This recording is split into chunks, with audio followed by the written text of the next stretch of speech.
Hello, hello, everyone. Hello.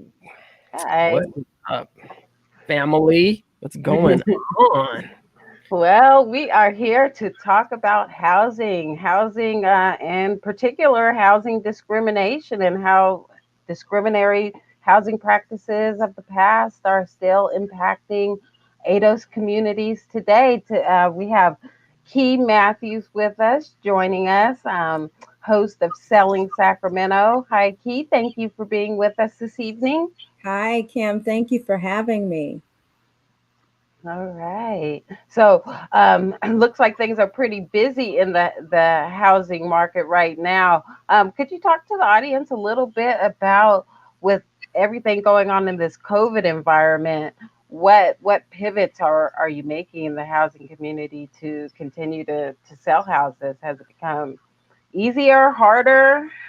So it's been kind of both. It oddly enough, if you can imagine how 2020 has been, that's kind of how it's been for real estate. Pretty good and pretty bad. Um, a lot of changes as far as how to view and show property, making it a little bit harder while there's so little inventory available at the same time. So you've got hundreds more buyers in the market after fewer properties under showing restrictions. So, for example, if you're selling a property, your agent has to post signage in the property advising everyone, warning them not only of COVID, but that they're taking they're assuming the liability when they enter your home. Any property that an agent shows to another buyer, they have to provide them with a document. They have to sign a document basically stating that they don't have COVID, they understand what's going on, and they are assuming liability by going out and seeing this property.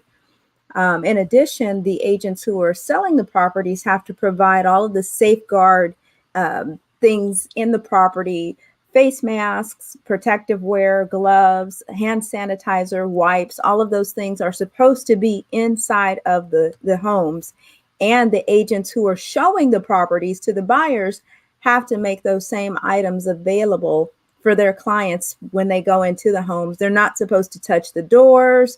The agents are supposed to open the doors, and the homes are supposed to be sanitized in between each of the showings. So tons and tons of safeguards, a lot of obstacles and barriers to get across just to get to showing that property.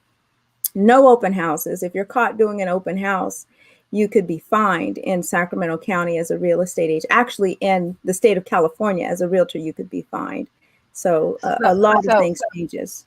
individual showings only. How many on a typical day would you say, on a heavy day, would you show and have to wipe down in between? Oh my goodness. So that's the crazy part, right? Because during this COVID time, the feds have reduced interest rates. So money is cheap. So the buyers are just flocking in. We've got buyers from the Bay Area that are leaving the high prices there, coming to Sacramento. So to your question, oh my goodness, I could be showing anywhere from 10 to 15 houses a day per client. We are writing anywhere from 10 to 15 offers a week. And out of those offers, we may only get one or two accepted. We get responses back saying, sorry, we had 20 offers and our client went with the best and highest offer. That has become very common, very common.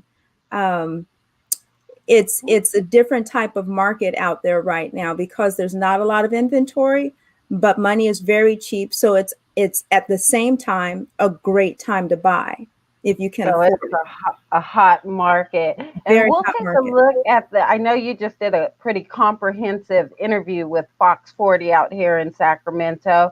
I'd like to take a moment to share Sure. that. It's about a 4-minute spot, but it really explains um, what the market is looking like at this Absolutely. particular moment. Just Hmm. bear with me one moment.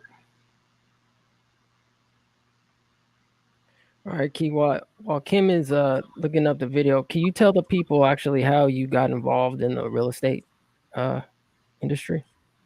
By accident. I was I was having my tires changed, and I saw it. This was in 2003. I saw a Century 21 real estate office across the street, and I went over. And at the time, I was working for a general contractor, and I was studying to take my general contractor's license because I was going to be the first Black female general contractor in Sacramento. That was my goal. And walked into that place and asked them, what do you need to do to become a real estate agent? I just asked the question. And my background is graphic design and marketing. And I had to sell my business, my design business after 9/11. That whole other story. I got to write a book. But so I had that background. They were asking me about what I did. And they told me that if I came to their office and did the marketing materials for their agents, flyers, brochures, things like that, that they would pay for me to become licensed, go to school, pay me a stipend to do all of this because I was a single mother of two. And they just kind of gave me a package I couldn't refuse. I said, oh, okay, well, let me try that. And I stayed with them for 12 years and became a trainer, became a manager, became really good at real estate, loved it, and got my broker's license in the 12th year. And I've been a broker now for 5 years. Wow, Oh, congratulations. yeah, Thank you. congratulations. Wonderful story. And before I play the video, I just want to ask really quickly, are there a lot of Black or ADOS people in the industry that you see? Do you have a lot of, colleagues out there? There are more of us, and we all pretty much know each other. I'm excited that there are some younger millennials that are coming up. And so I'm reaching out and trying to find them. I'm actually just, looking for them to connect with them because I will be exiting the residential sales piece soon and doing another branch in real estate, branching off and doing something else. But I want to make sure that I pass on the tools to the next ones coming along. And so I'm trying to find them and make connections with them. But they're out there, they're coming.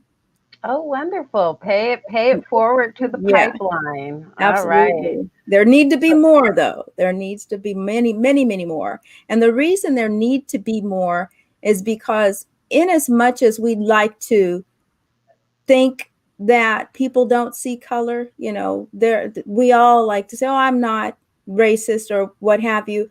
When it comes to things like real estate and making personal choices about what you're going to do in your life, it's a natural, people have natural proclivities to lean toward people they're comfortable with. And so you're going to see more white people sell more white people's houses. You're going to see more Black people sell more Black people's houses, or even represent them in the purchase, and so on, with every ethnicity. I help all ethnicities, but a majority of the people that I help, if I look at all my transactions, they are African American. They That is probably true for every race. You can say that you're not racist, and you're probably, I'm not saying that you are, but I'm saying that people have a natural propensity to lean toward people they're comfortable with. So with that being said, if we want to increase the number of home ownership among African Americans, then we need to get more of us in the field so that we're helping us more often, if that makes sense. It does. It makes perfect sense. So increased representation, and it seems like implicit biases are just a natural part They of. are. And it's good that that narrative is out there now, that we're talking about implicit bias, but at the same time that we're talking about it, it isn't going to change anyone's habits overnight. Habits are learned and habits are ingrained. And in order to teach a habit where you're not looking at someone's color, I don't know if you've ever seen the videos where the kids, 5, 6-year-old different ethnicities playing with each other until someone points out there was a point in every one of our lives when we realized we were Black. Something happened where we can say, oh my gosh, that was the point when, you know, I realized I was Black. Something happened where you were confronted with that. And if no one had ever brought that to your attention in some way, you wouldn't, you know what I'm saying? You wouldn't see it. But because it happens at an early point in your life, that is a learned behavior now that you're always conscious of. You're unconsciously conscious of that. And so we definitely need to get more of us in the industry until that change becomes more normal, until that bias no longer exists. Okay, all right. So we'll take a look at the video where you explain the hot housing market in Sacramento, and then we can come back and talk about, you know, is there still time to get into the game before everything gets snapped up? Ooh, So let's yeah, take let's a see quick this video. look. Now, and it's that live part that is now getting national attention. Finding a place to live in Sacramento has become increasingly difficult over the last few years. Rents have seen some of the highest increases in the country, and the inventory of homes to buy has dropped significantly. This week, Realtor.com magazine named Sacramento as the #1 real estate market in the country for 2021. Really? Here to break down why is broker and agent Kee Mathews of the Matthew and Company Realty Group. Welcome to Fox 40 News at 11. Hi. Hi there. So Keisha, what is it with Sacramento? So, you know, it's something that I've been telling my clients and individuals for several years now. This isn't something that just happened overnight. Sacramento has always sat centrally between 2 hours away from the bay, from Napa, from snow. So it's always been the perfect place to position yourself. But over the past few years, we've seen big industries coming into Sacramento, like Fortune 500 companies like Centene. They're all taking root right here and making places like Rockland and Folsom and revitalizing communities for the past several years. COVID, the quarantine has just exacerbated it, but it's been happening. All right. Well, how is the market different now? People might be remembering from 2008 and the Great Recession and all the good deals that were to be had after that situation, if you were in a position to take advantage of them. Yeah, so and with this, people think or ask the question, is there going to be a fallout? And so I like to give three different comparisons to 2008 versus what's happening today. In 2008, we had very, very bad loans. We had an excessive amount of inventory. And the people who were buying here, the majority of those purchases were investment purchases. So when the market fell out, literally you could drive every other block and see foreclosure after foreclosure because there were so many investors. Fast forward to 2020, that is just not the case. We have people coming from the Bay Area, of course, to live, and they're bringing their 6 and 7 digit figure incomes with them, which is money that's going to come right back into the community. That's just further pushing up or propping up our financial stature here in Sacramento. In addition, we have very limited inventory versus all of the inventory that we once had. So with that limited inventory, you get supply and demand, and it's working itself out that when you have less supply, there's more demand, and the prices are naturally going to go up.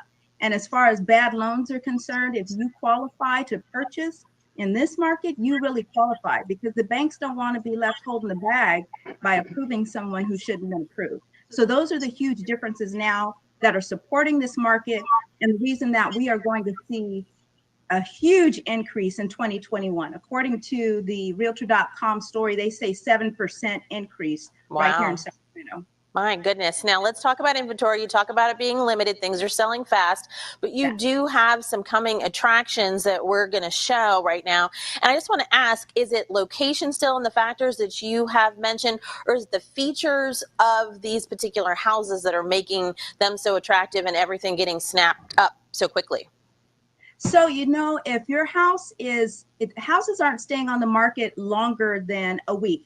If it's priced right, if it's in a decent neighborhood, and if it's in good physical condition, it's going to get snapped up really quickly. So the properties that are being shown right now, one of them is actually off of El Camino Boulevard. The other one is in Elk Grove. I don't expect those properties to be on the market for longer than a few days. As long as it takes for us to get people in to see them, to receive the offers, to get a response, and it's going to be an escrow. And that's just about the story with every property. There's not much staying on the market right now, and it's super competitive, and it's a very difficult time and frustrating for a lot of buyers. All righty. Well, thank you so much for your insight. A lot for people to think about and realize, gosh, a house that I see today, I can't wait. I've got to act right now because it's only going to be out there for a week. We appreciate your time. Thank you so much. Thank you so much. Thanks for having me. Take care.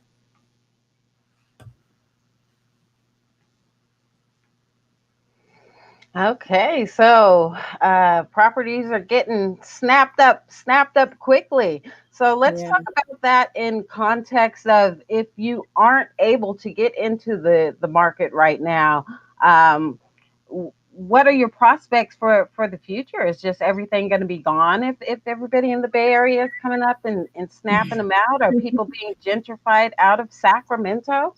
Oh, that you asked 3 different questions in one breath. So should people continue to look? Will there be any inventory available?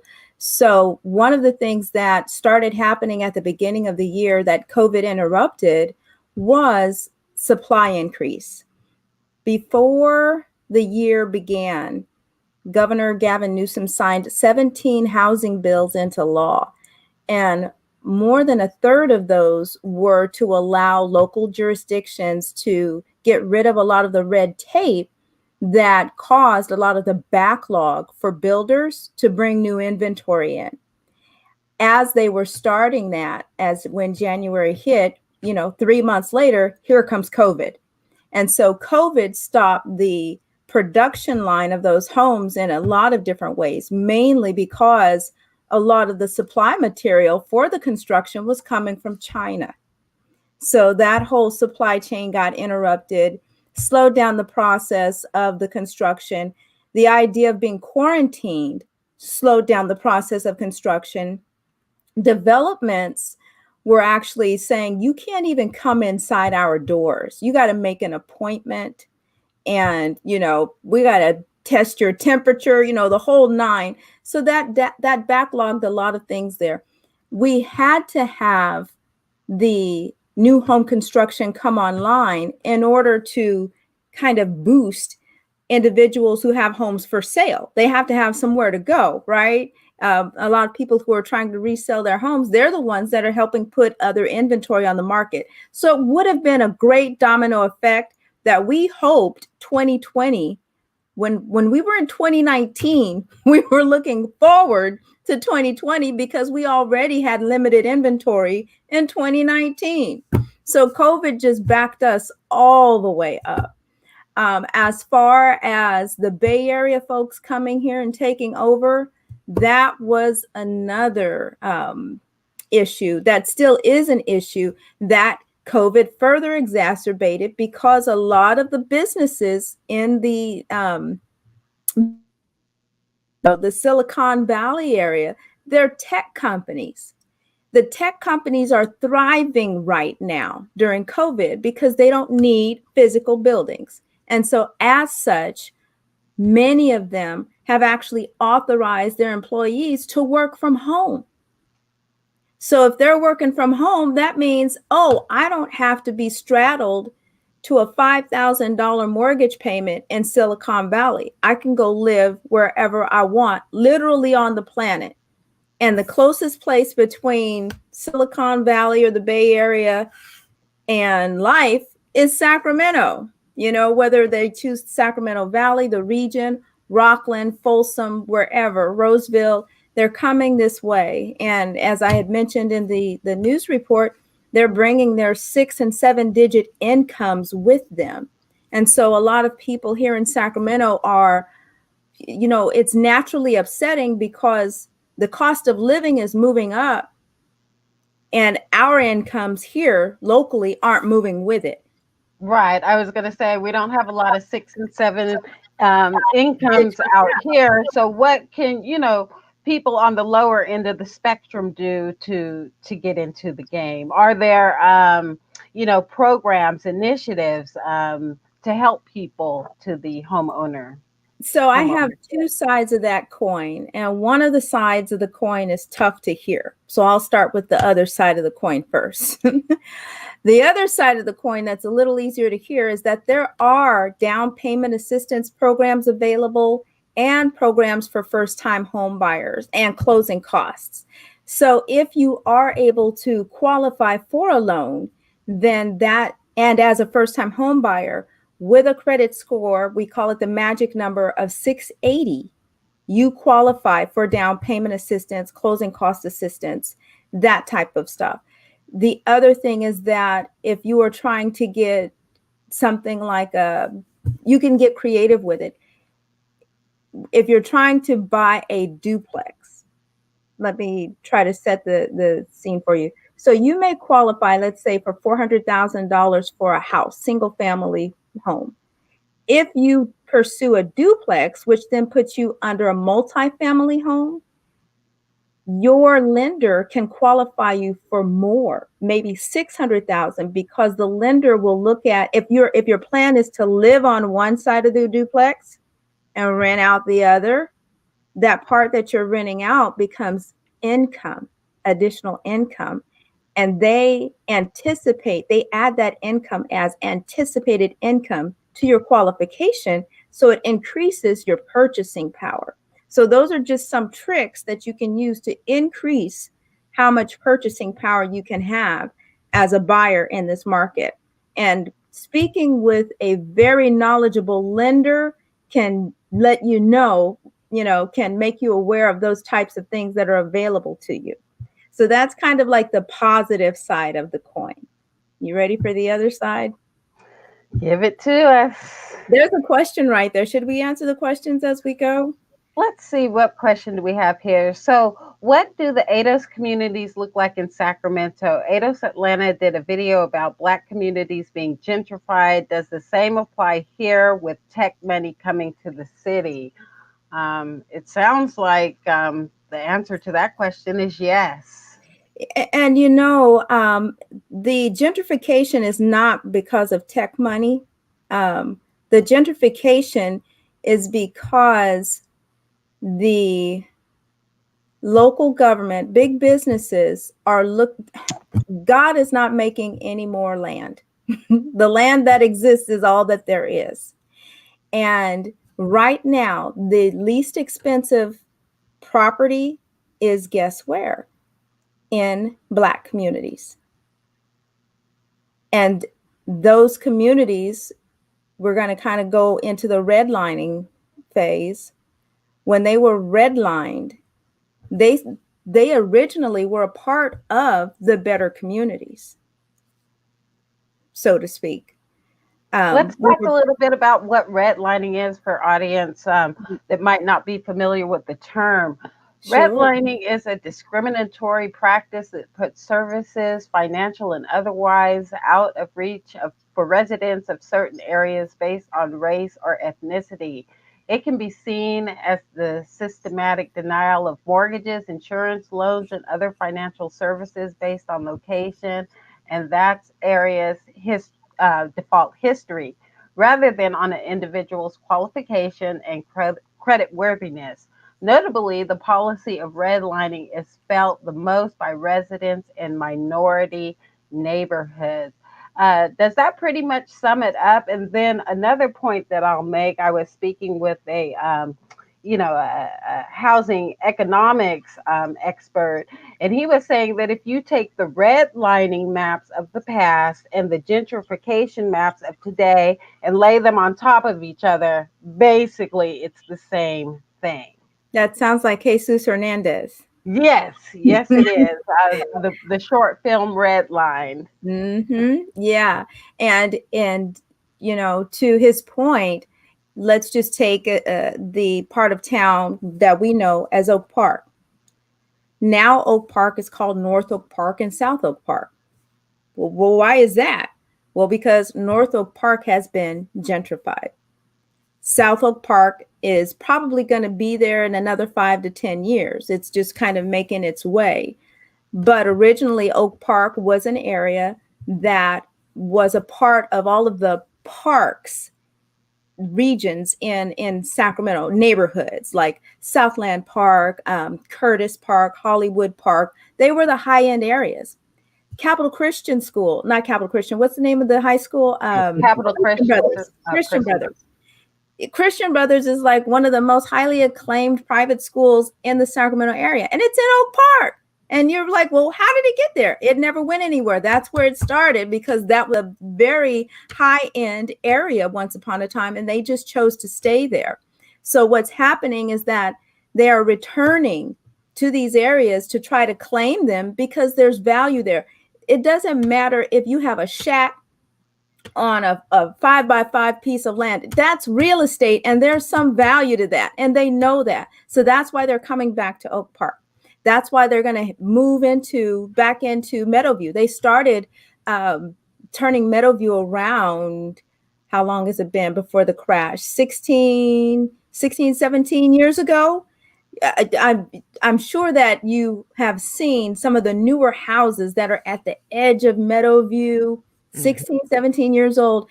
And they promised that they were going to put that on-ramp to I-5 so that you didn't have to drive through Meadowview to get to those new homes. But then the market crashed. They just built that on-ramp to I-5 like within the past 2-3 years, where you take Consumnes all the way down to I-5. If you on there early in the morning, you'll catch me speeding going that way. But so, they're trying to retake these areas that they pushed us to through channels like redlining. And redlining came about because they wanted to keep track of where we were and make sure that there were no loans, there was no services, there was nothing that was pushed financially into the communities where they placed us. It was just a present day form of slavery to make sure that they kept us tied to government services and tied to a certain level or certain standard of living. And so this other side of the coin that I said that's not going to feel so good when we talk about solutions is that we have to accept responsibility for where we are financially as a people with our knowledge and our possessions. And we've got to change our mentality. We've got to make the choice to do better. And ironically, COVID has put a lot of people in that position. We are already a very resilient people. Black, we can overcome some stuff. You don't hear a lot about Black folks committing a lot of suicide when things get tough, because we struggling and surviving is all we've done since we've been here. We've been doing this for 400 years. So we have another question.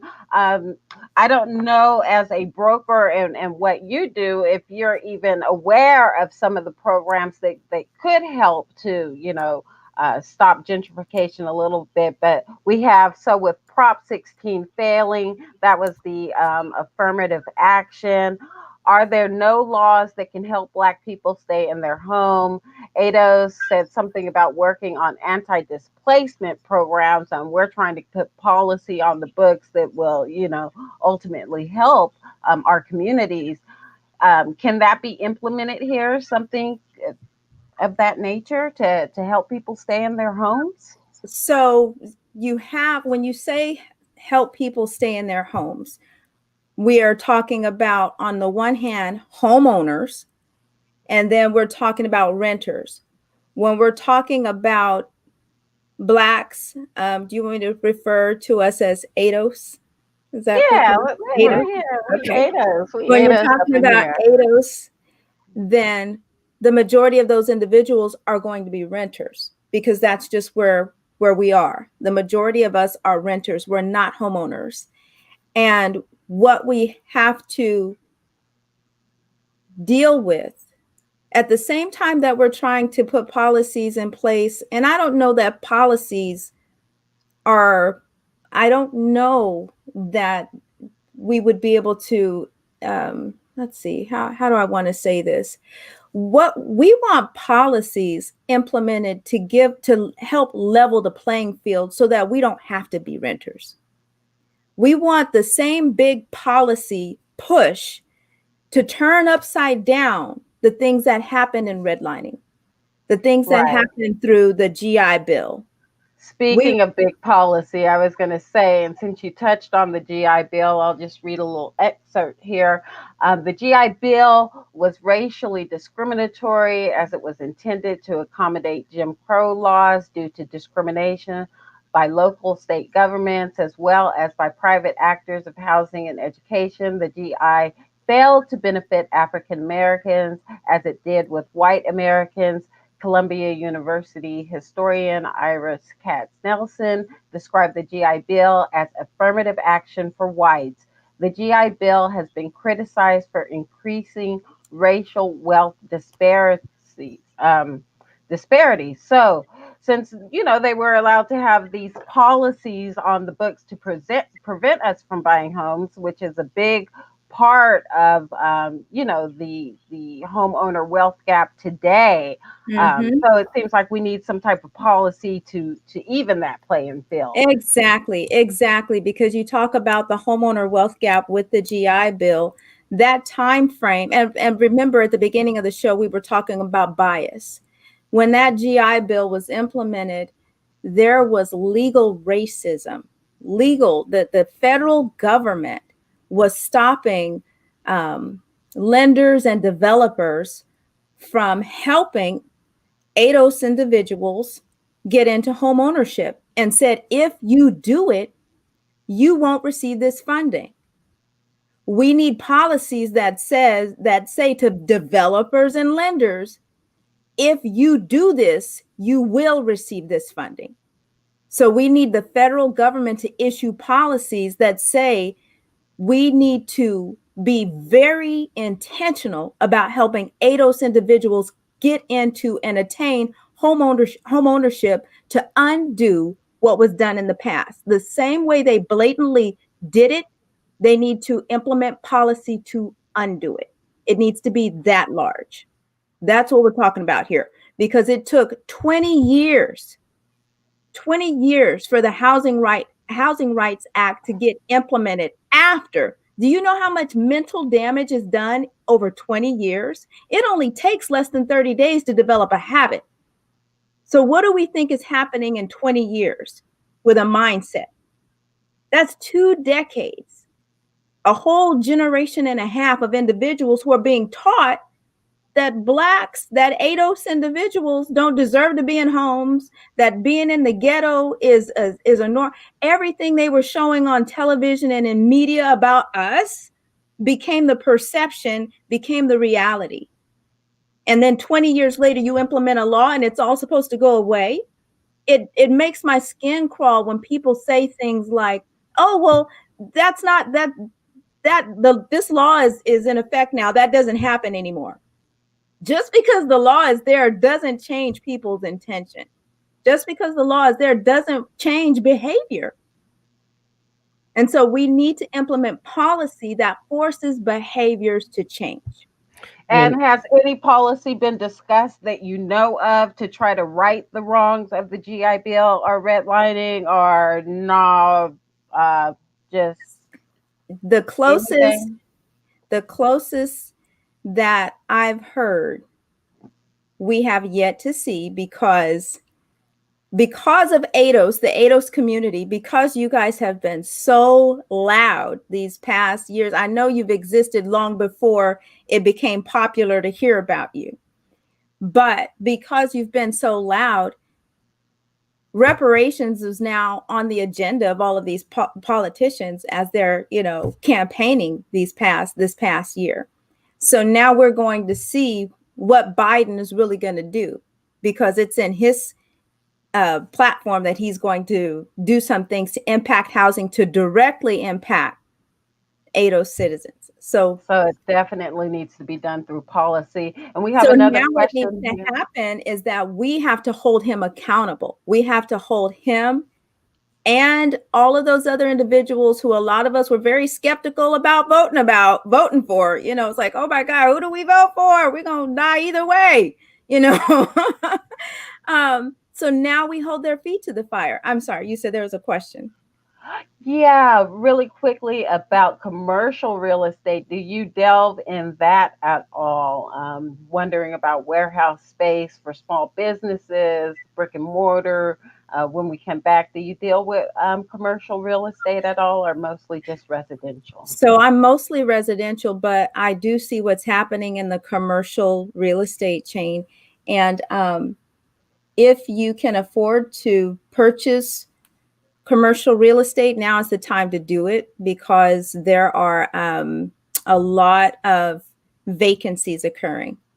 There are a lot of huge real estate investment trust companies buying up because they foresee what is possibly going to happen. We're probably not going to return back to the way things were. And even before COVID, a lot of box stores were going out of business. I don't know if you guys can recall, like Sears, you know, JCPenney, all of those folks. The online shopping experience is gaining more and more momentum, and COVID has kind of increased that.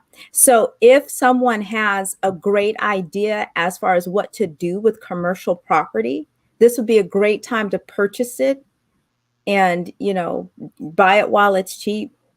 Buy While it the interest rates are really low. while. And Mhm. then we have another question here, kind of back to your comment about Black people having to do better. Could you talk to me a little bit about, you know, how much income do you have to make to buy a mid-range home these So days?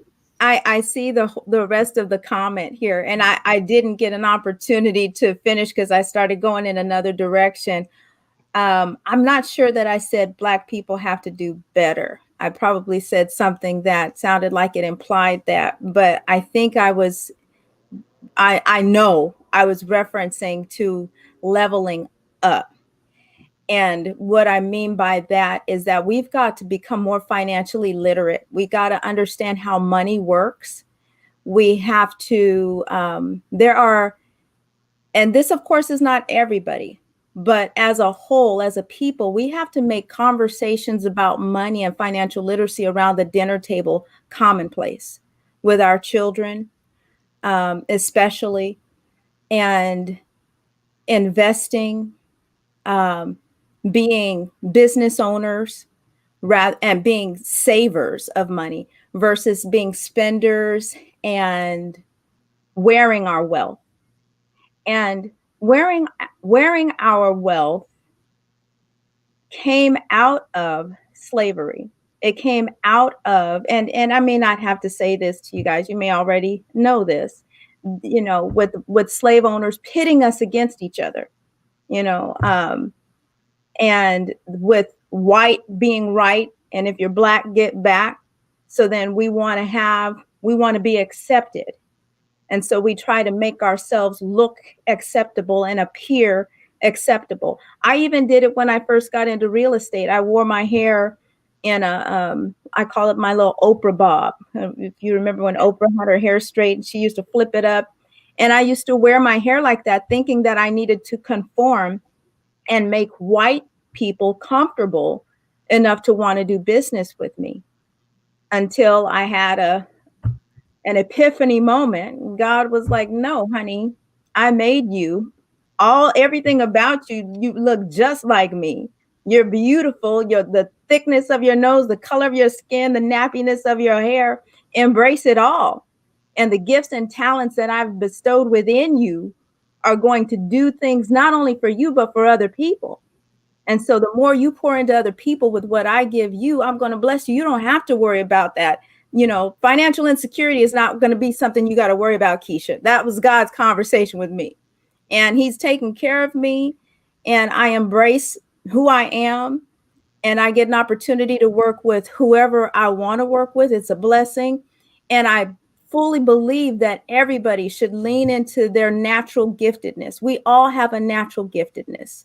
and your gift really will make room for you. And I think COVID has done that. I know so many people who have either lost their job or have transitioned into something else as a result of COVID and are doing awesome, just awesome. Tomorrow on my show, I'm having a couple of individuals, Black-owned businesses who service the real estate industry, and one of them is a cleaning service company, Infinity Home Pro, and her name is Latrice Chambers. She's the owner.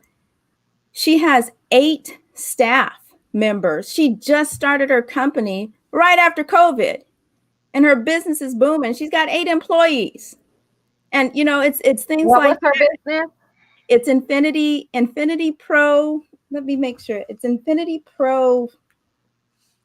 I'll find it. But Is it a service business? it is a So service. It's a house cleaning, deep cleaning business. oh, Mhm. okay, okay, that makes sense with COVID. Mhm. So not do better, but do better financial with financial literacy, which actually brings up a next. I'm going to share my screen really quickly here. There was an article that came out. And I'm trying to find the name of her business so I can get it right, Latrice. An article that came out saying that inheritance, not work, has become the main route to middle class and home ownership. So, like you said, saving, investing, inheritance are the things that are going to get us to the middle class, not so much work and income Work in is a not going to market like do it at all. Work is not going to do it at all. If you're trying to build a legacy of financial wealth building in your family, some simple things that we need to be concerned about, like an insurance policy. An insurance policy is the quickest way. I pay $34 a month for my policy, that when I pass away, my children will have something not only to take care of my burial expenses, but because of the financial literacy that I'm imparting upon them, I know that when they get this windfall, that they're going to invest it. They're going to invest it in real estate and stocks, and it's going to serve them to grow them. And it just takes one generation. Can you imagine if your parents or grandparents had done something as simple as that? And some of us were lucky enough to have parents that did that. Mine, my mom is still alive, praise God. But it didn't happen for a lot of folks. And so we see a lot of us doing the GoFundMe's and the car wash, just to get the person buried. And people don't like to hear this, but we will go and spend $40, and I might be being conservative, every other week getting the nails done, when all it takes is 34 for the policy. You see what I'm saying? That's the conversations that we need to have. Those are tough and people don't want to hear it, but that's how you live differently. That's how you level up. You have to sacrifice now for what you can have later. And we just weren't taught those things because a lot of us grew up in situations where we were in survival mode. And when you're living in survival mode, you're just trying to figure out how you're going to eat for the month or the day. You figure right. We have another question here about a report that came out in December of last year that said 44% of all American workers make $18,000. That's got to be well below the poverty line, and blacks were overrepresented. Um, so, I mean, that doesn't sound like it's going to get anyone into a house. Could we talk a little bit about how much you need to be making as an individual just to purchase a house? right here in Sacramento, and this is going to be a shocker, the median sales price is around $455,000. That means you need to be making at least $70,000 to $80,000 a year to afford the median sales price home. Okay. Questions are coming in here. Also, want to know if you can speak to the disproportionate amount of probate sales among ADOs. Have you come across that in your line of work at all? Yeah, absolutely. That happens all the time. I see some more questions in the chat. Someone keeps saying, "Do I know who ADOS is?" Maybe I'm not answering. What do they want to hear me say? Because I want to make sure that I address what that issue, why that question keeps coming up. But the disproportionate amount of probate sales goes back to, so before the real estate market fell out, right here in Sacramento County, 50% of ADO citizens owned their homes. 50%, one in every two individuals owned their homes.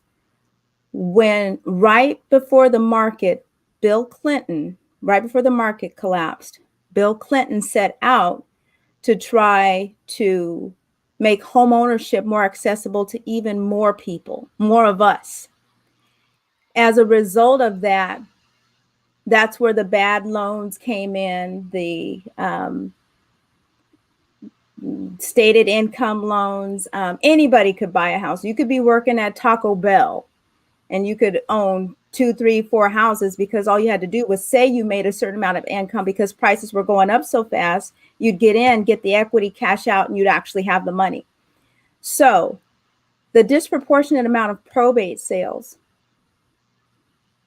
individuals who own their homes, if we fast forward 10, 20, 30 years later, those individuals pass away. They're our grandparents. Those properties get passed down to who? The children. If you die without a will, goes back again to just taking care of a little basic thing like having a trust. We don't talk about wills and trusts as much as we should. And because we don't talk about those things, when individuals pass on in our communities, you die without a will, you die intestate. That means that the state now decides, the state becomes the authority to make sure that your bills and things like that are all paid off. And if you have a property that has to be sold, they do that under what's called probate. They assign someone to do it. It could be a family member, a friend, or someone who steps up to the plate and says, "I'll do it," but it gets sold under probate. And I don't know if that answers the question, but that's why that amount of sales is so high among our community. So the heir misses out on some of the funding when it has to go that route rather than having a will. Okay. They could. So that is kind of, so they either miss out, or they actually will have companies come to them and do additional predatory lending. There are probate loans that you can get. These probate companies, because if your property if you are a party to a probate transaction, it's public information. So there are predatory lenders or predators out there looking to see. They're going to come to you and say, "Hey, you got money coming to you. Let me give you this money up front and you don't have to wait for it." Because the time frame for a probate to go through is almost an entire year. It could be up to 9 months for that transaction to go through. So during that time, if you're an heir, a possible heir to a probate transaction, then this company is going to approach you, tell you that they can give you this money up front. They're going to charge you an exuberant interest rate.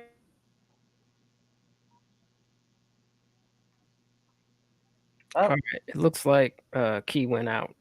Did she go out? yeah, she Okay. went out. Yeah, Kee, if you can try to go out and come back in. Seems like your screen is frozen. I'll give her a text and see if she Okay, can she come might back. be still talking.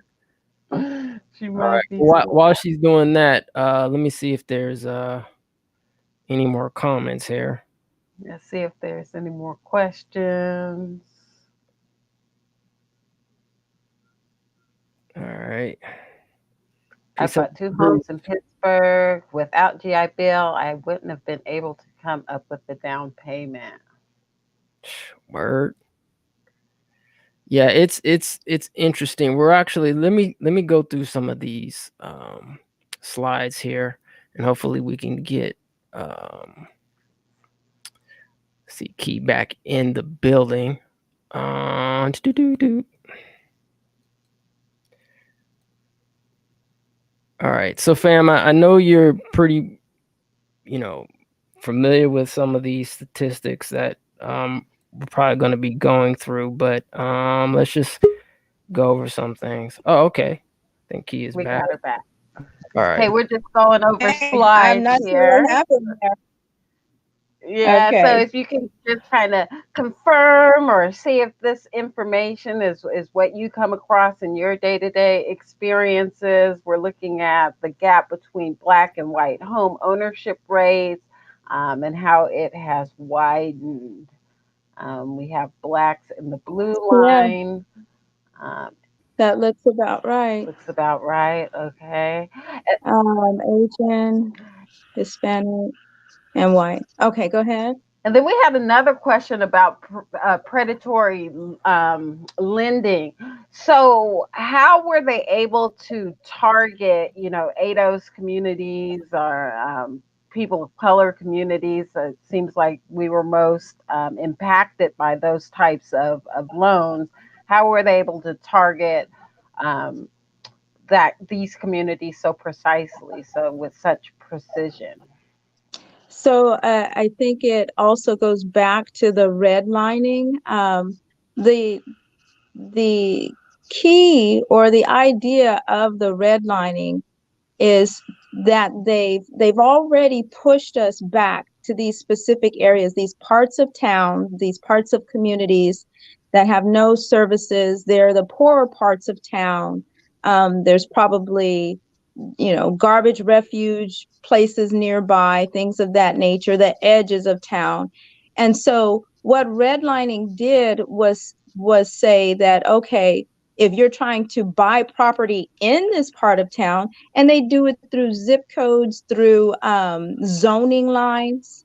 And so they know in particular zones, in particular areas, in particular zip codes, that these individuals are here. So they don't have to kind of get around discrimination.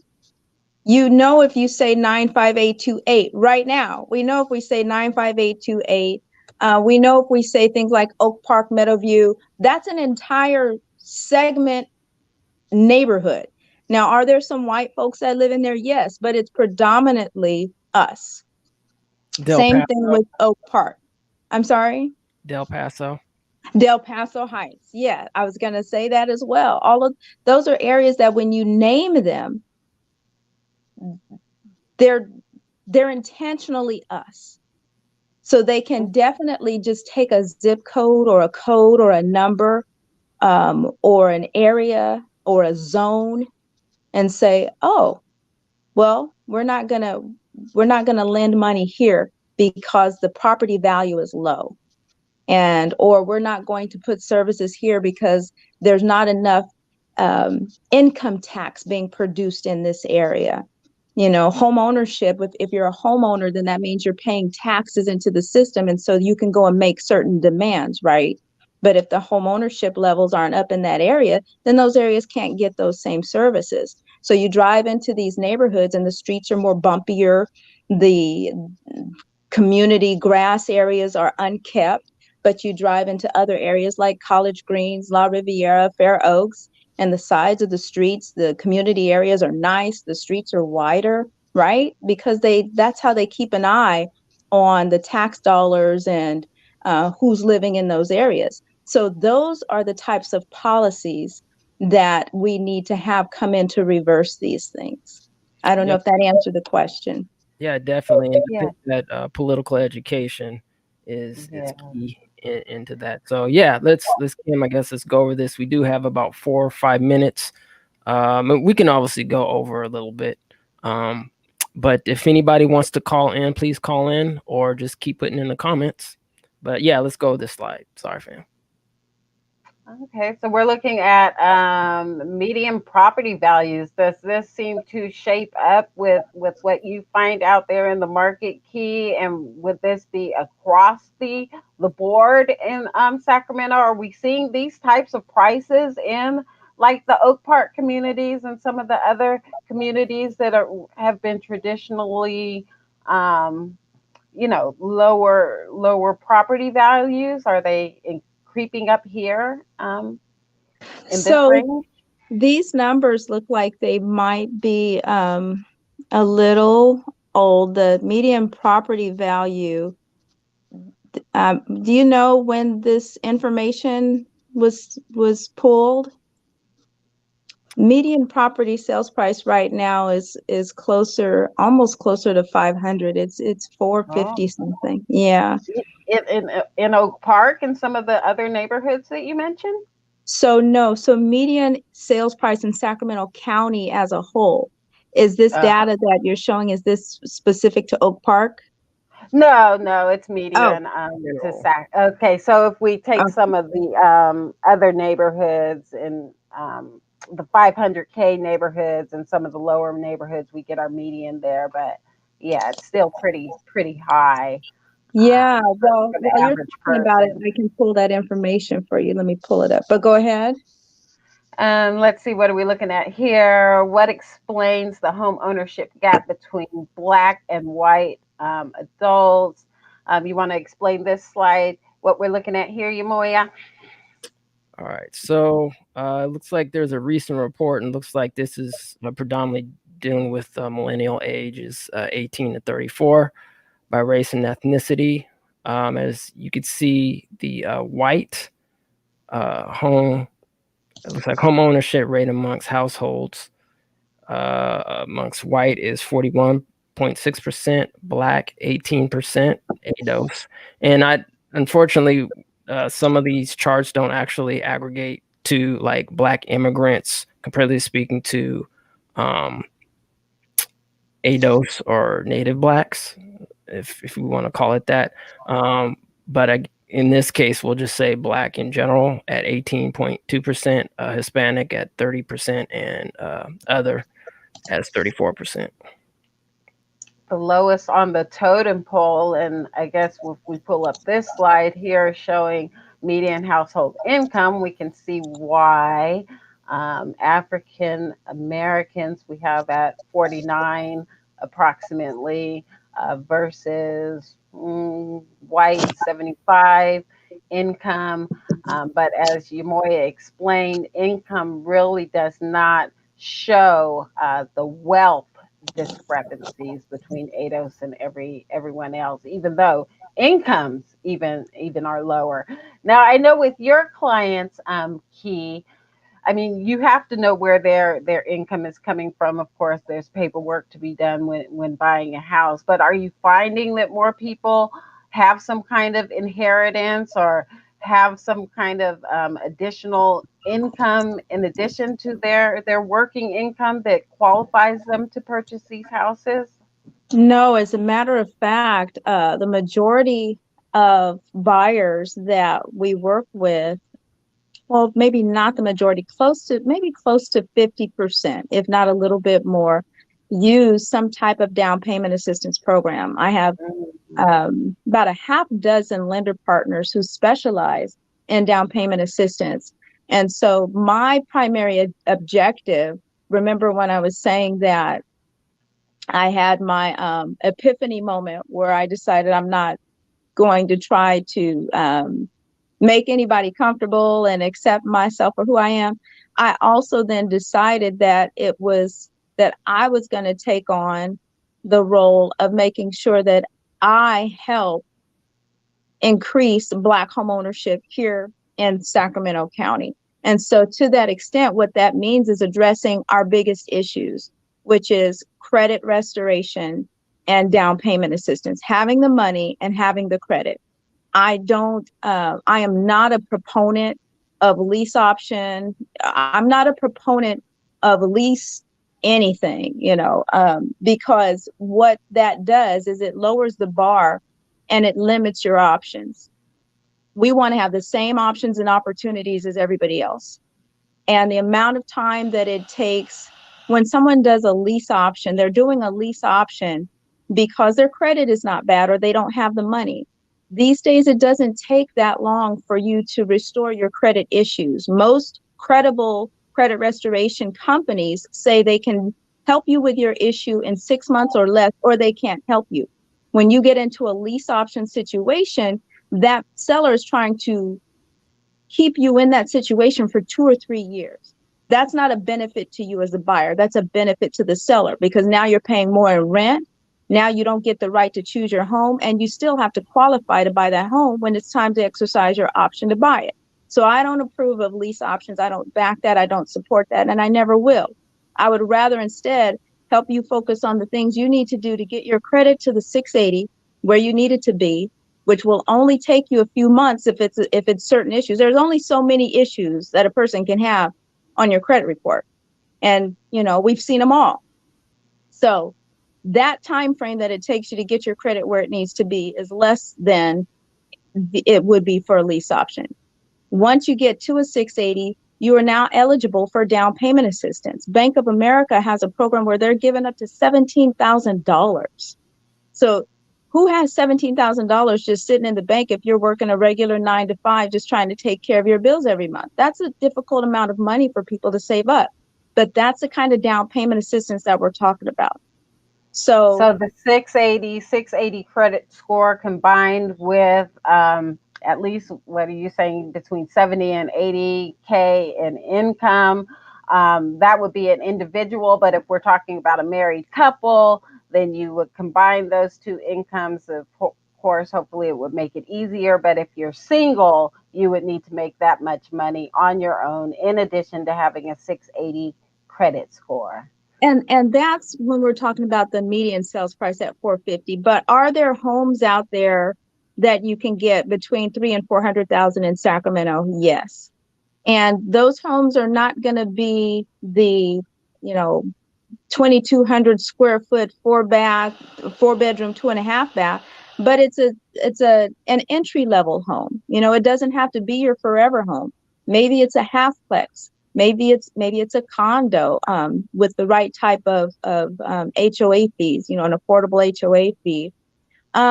Or maybe it's just a 2-bed, 1-bath, 900 square feet in a decent neighborhood.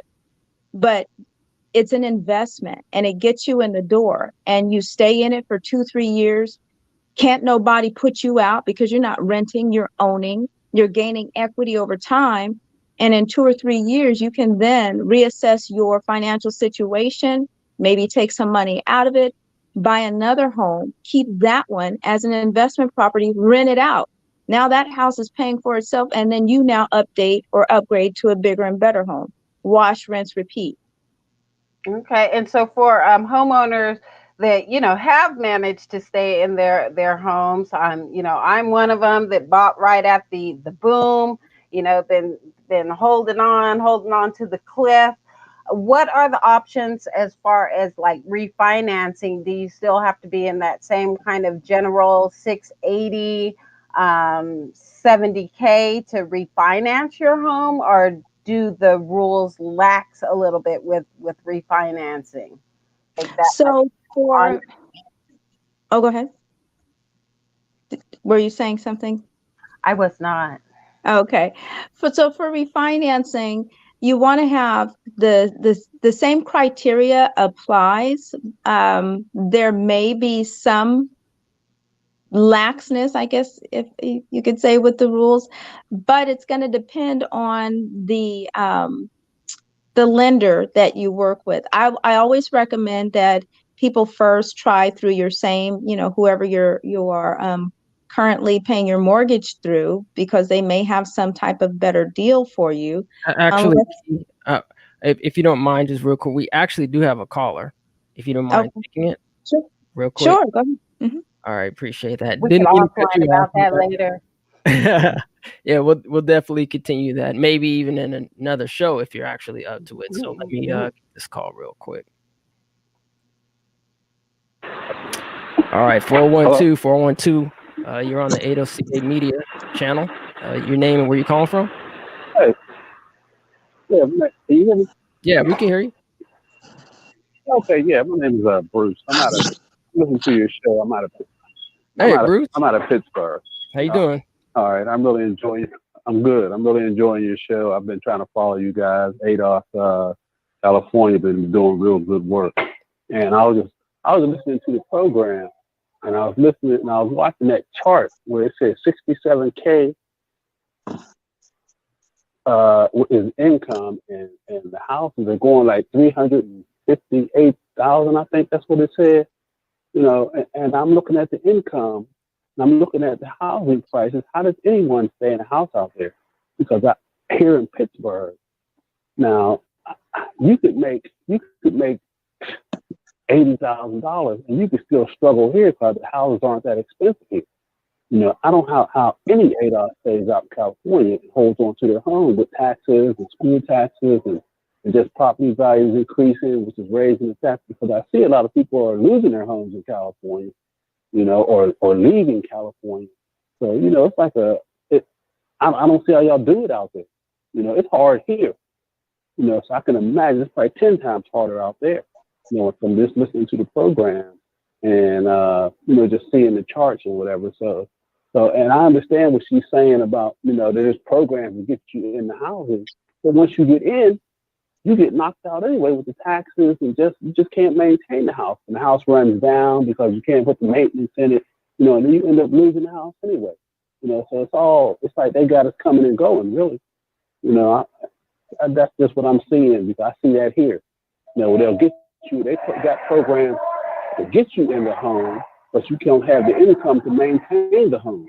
So the home goes down, which brings the property value down, and then they lose the home, and it's a dump in there, and the weeds are overgrown.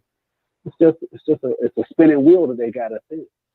And I just believe without reparations and policies, what she was talking about, different policies, we'll still be behind. That's just my take on it. So I don't know. Okay, Did you guys hear me? Yeah, we can hear you. That's a valid point. Yeah.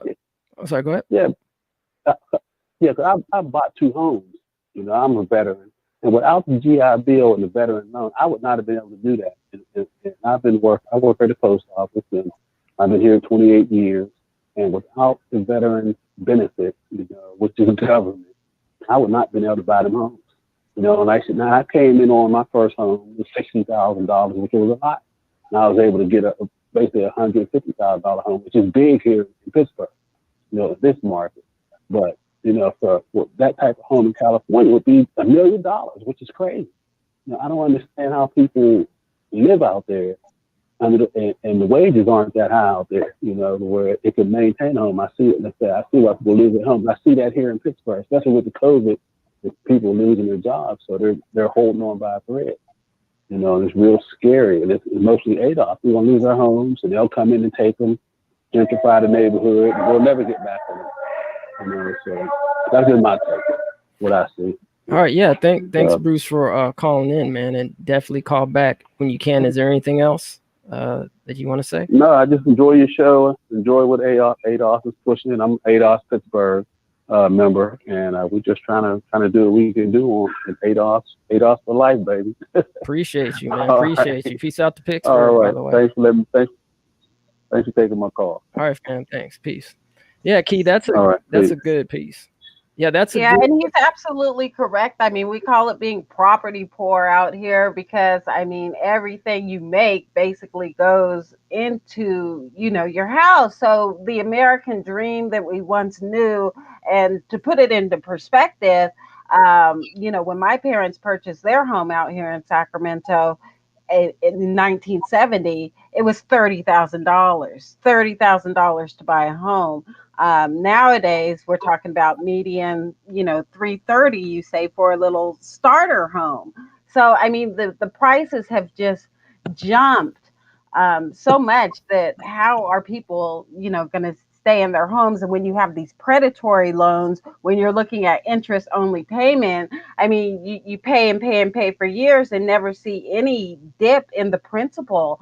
Is there anything being done about these third party predatory lenders to kind of funnel more homeowners through the banks where they have some federal protections when things go south.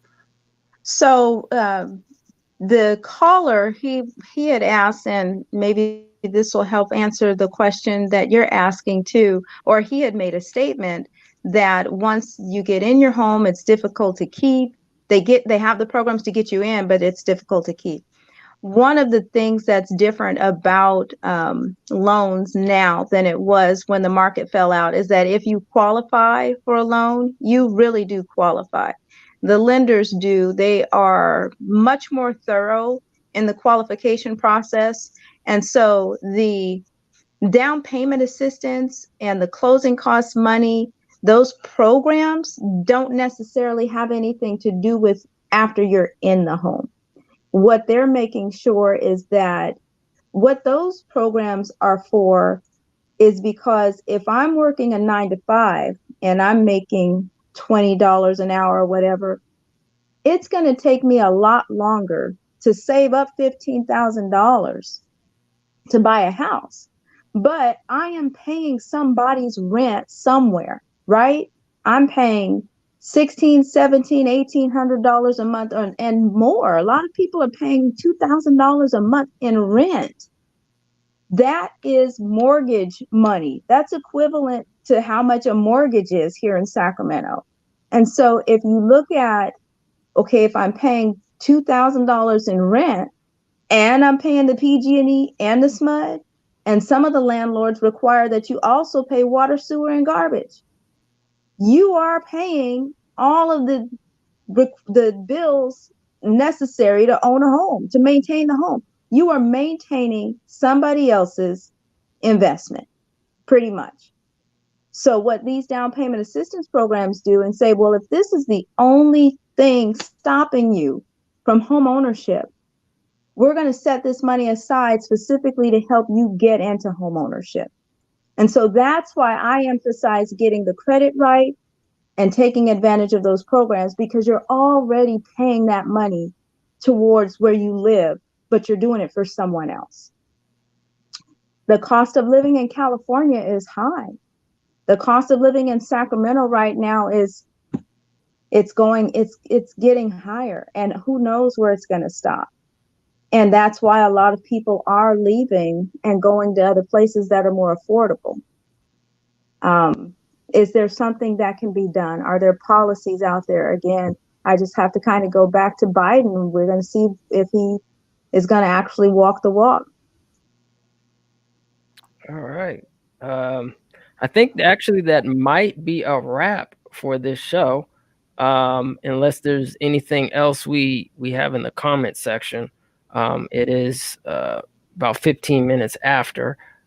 So, I mean, Kee, thank you very much for coming on. And thank you for having me. It's been fun.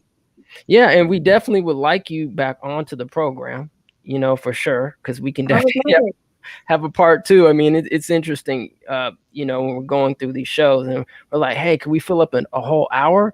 And we go beyond an hour. So here we go. Oh my gosh. Yeah, maybe see where we're at after December 31st when all the housing protections end.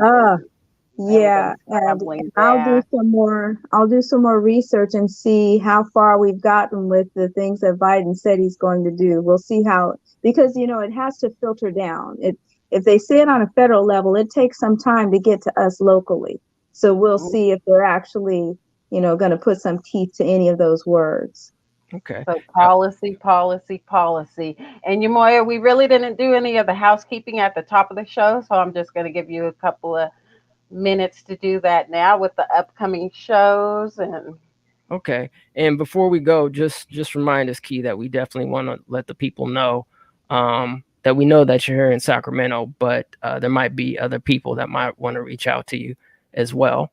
But before we do that, upcoming shows, obviously today, we had the wonderful Kee Mathews in the building.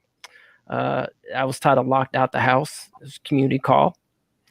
12:17 Electoral College with Rita Forte at 2 p.m. with special guest Lenice Jones. That's going to be a powerful build. The 22nd, believe that's next Tuesday. Vaccines with special guest Kee Awadu and Dr. Flojine G. Kofor. That's going to be a really, really, really big call. And for the people that are on the East Coast, we're actually going to move that call up to 6 o'clock because that's really, really going to be a really informative show. And I'm sure a lot of people are going to have questions with those two wonderful individuals that are going to be on the platform. 12/29, the 2020 wrap up. It's been one heck of a year. I don't know. We might try to get some special guests show up, but if not, we have the wonderful Kim, who can take the whole show away for a whole hour. Right, Kim? You got it. You got it. And right. Yeah, show intros, outros, voiceover, script copy, 15 and 30-second promos. Hit us up if you are interested. It's a 2 business day turnaround, and we'll get that information out to you. Hit us up at adocamediagroup@gmail.com. Okay, so unless there's any closing comments, want to thank you again, Kee, for being available and providing this important information to the community. And of course, we'll be in contact to follow up, and any initiatives that would be helpful, please send them my way if they come out, because people are always looking for information. Yeah, and Kee, where can people reach you? Do you have like an Instagram, Facebook, or website or anything like that? All of the above at agentkee.com. That's AGENTKEE.com. On Selling Sacramento on the radio on Facebook. It's called Selling Sacramento on the radio.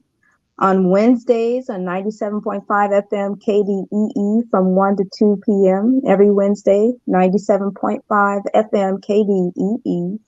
And on Instagram and Twitter at Agent Kee. All right. So and Facebook. I'm sorry, YouTube. YouTube. All right, just making sure it's AGENTKEE.com. Correct. Correct. Yep. Okay, cool. Yes, sir. Yeah, we put it in the comments for you. Perfect. Perfect. All right. So we will close out. Having me. Oh, thank you for being here so much. So I will take us out with some information about the stay-at-home order. I'm sure you're all aware that we're on a stay-at-home order, dealing with hospital capacity. So we have to kind of keep up with hospital beds and how much they're filled, and that kind of determines how much freedom we have to move around right now. So we'll just take you out with a little PSA that our guy Yaboya put together here, and we'll see you next time, fam. All right, salute.